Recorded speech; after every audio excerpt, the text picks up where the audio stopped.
So I just received an email, and I figured I'd jump straight on it and answer it, because I've answered it in the email, but I want to answer it in a little bit more detail because it's a question I am asked quite a lot.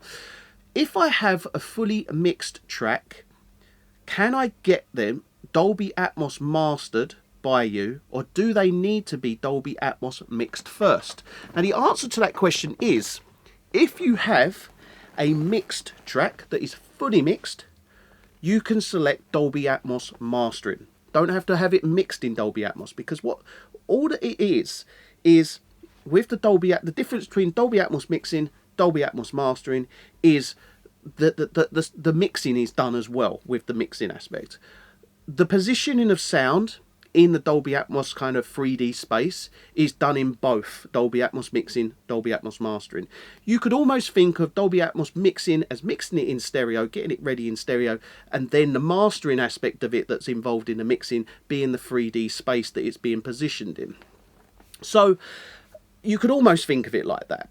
But ultimately, to answer the question is that all you would need to submit is the mixed stems. So if you submitted the mixed stems, what we can then do is we can go and position each sound. Let's say you've got guitars, let's put them there. Then we've got strings, let's put them at the back of the room.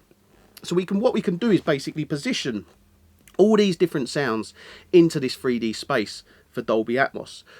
Then what we can do is then run the mastering over the top of it and process each individual sound how they need to be. Think of it almost like as a Dolby Atmos master is almost like a Dolby Atmos mini mix. It's a smaller mix. It's much like stem mastering in stereo format, but with the added 3D space that you can move things around the room and position things here, here, here, and here.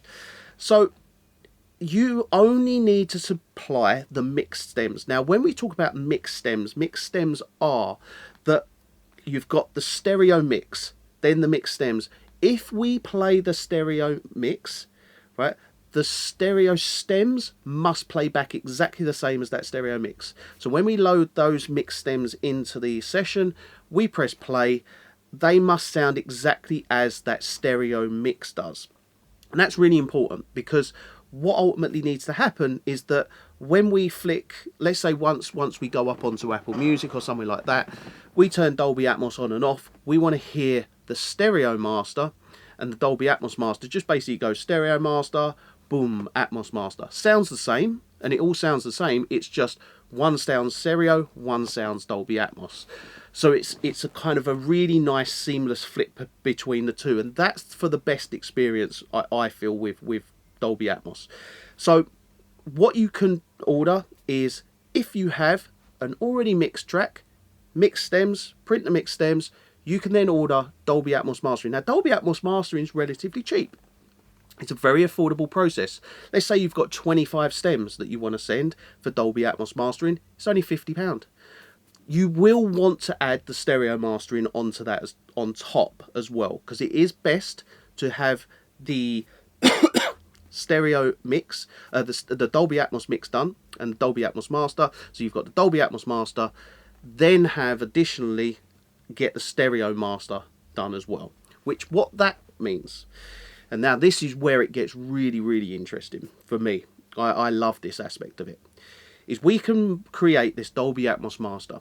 We can then, from that Dolby Atmos master, render a binaural render stereo file, which far superior to stereo. The stereo mix, when you compare the binaural render, the binaural stereo mix, compare that to the stereo mix, the difference is mind-blowing. It's like one sounds very thin and one sounds really nice and wide and immersive, and it really does. And they're both stereo.